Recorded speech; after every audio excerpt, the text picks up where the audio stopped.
Hi, my name's Jane Hoffman. I wrote my first novel, an autobiography in the third person.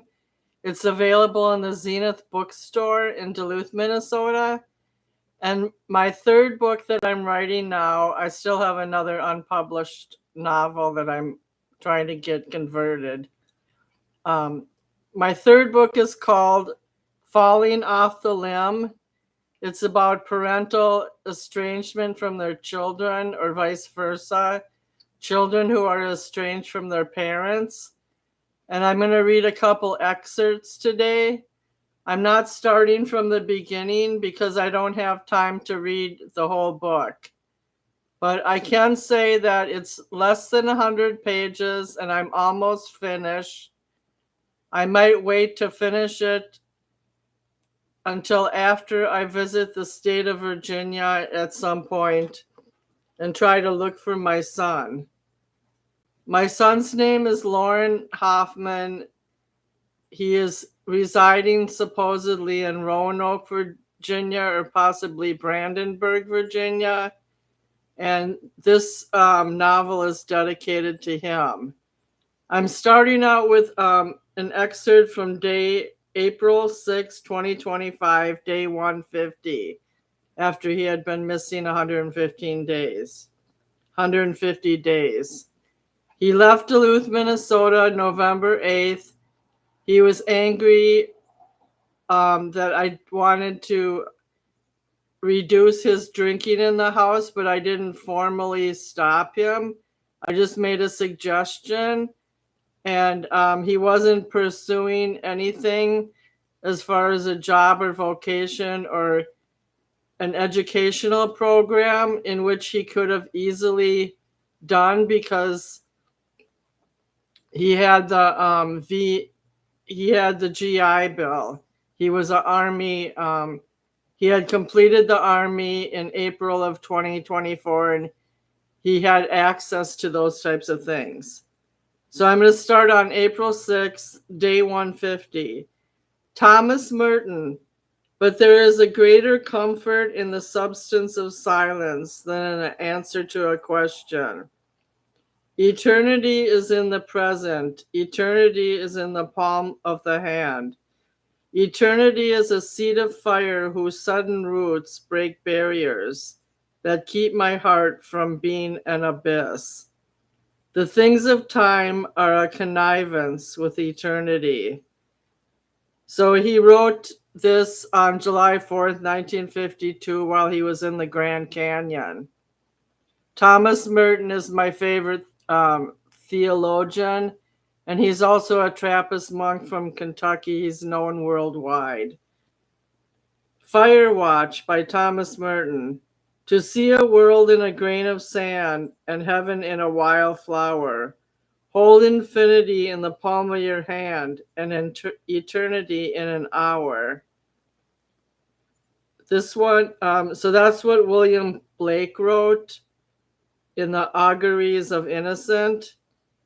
Thomas Merton was at the Grand Canyon when he wrote the poem in similar likeness to William Blake's listed poem.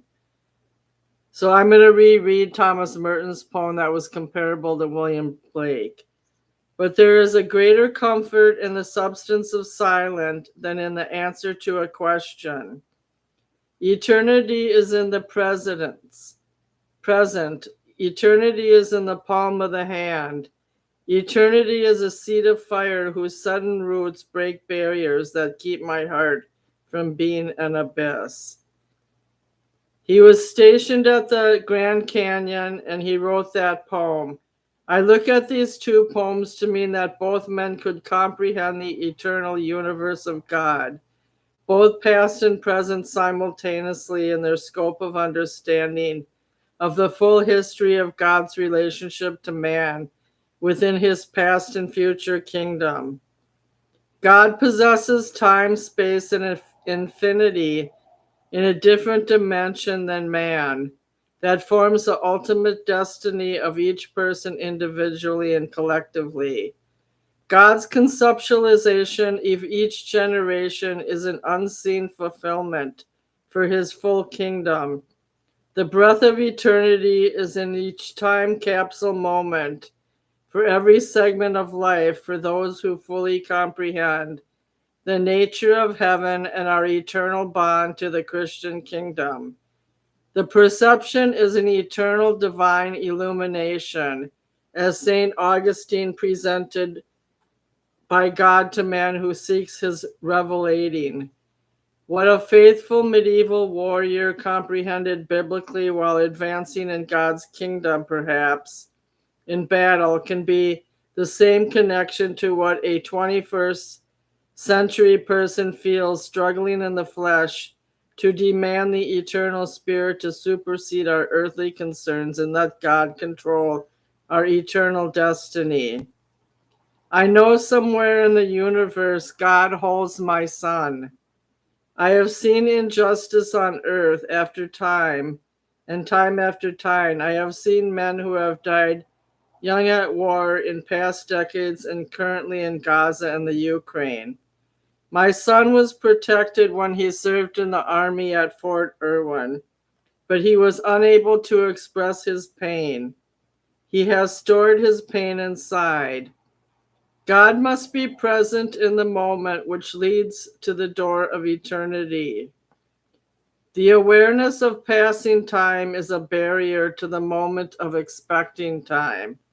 I possess in my soul a constant concern and love for my son, even though I do not know the scope of his life at the present. Our faith belief system is congruent to eternity and tied into geology. Moses traveled by a pillar of cloud by day and a pillar of fire of night when he was leading the Israelites to the promised land. Time manifests my transgressions. This is a poem I wrote. Time manifests my transgressions, inflicting pain that I solicit into the sinew of my bones. I remember the straightforward grace and redemption of Billy Graham's salvation at age 13. How the world in the Vietnamese quagmire was running air raids of evil calculations by Nixon upon my soul. Moses cried out to God while being led by a pillar of clouds and fire by night. I lit my pyre fire torch, and God followed me back by night. I look through the blank darkness to the image of your likeness, and see not vain bones, but the absence of your love that has travailed my heart and diluted and drenched the path of regenerative fire. When my first child died in 1992, Joseph Running Fox, a Hollywood actor, told me, who is Pueblo and Native American, suggested I must die to myself. And I did. I felt dead at 33 years old, but I later felt fresh air, but also death, now that my living child is missing. Now I'm going to skip through to the last entry I had today because it's from another book. The concept is taken from another book by Thomas Merton called New Seeds of Contemplation. But I also have a lot of my book is also full of the Summa Theological by Thomas Merton, which discovers the creation of God and the creation of man and goes back to the beginning of time and how how Thomas Aquinas perceived God's creation. And I'll do that next time on my next entry. The whole purpose of writing this whole book started out with not being able to cope with my pain on my son's disappearance. And I started delving into theological works because I was searching for God in a more intimate way.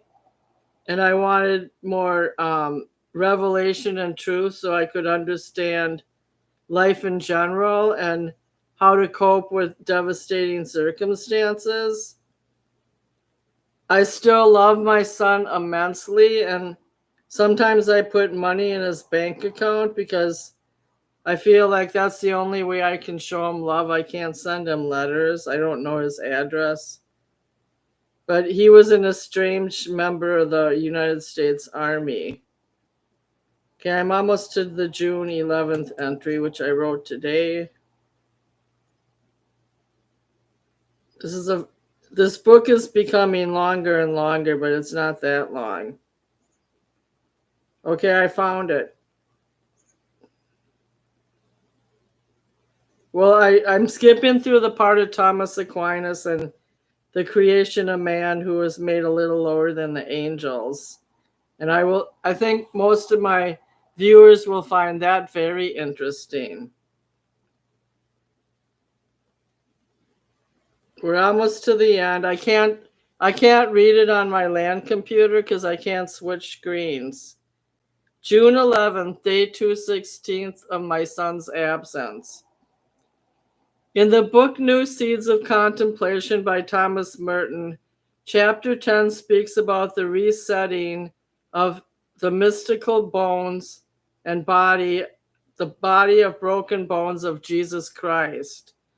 Mankind has dismembered Christ's body over generations by sin, hatred, war, forced starvation, and selfish pursuit. Man struggling to overcome man. Our body can become awakened through our somatic conscious, through our senses to spiritual revelations of emotions, thoughts, and experiences. God will awaken us to his penetration into our deeper self.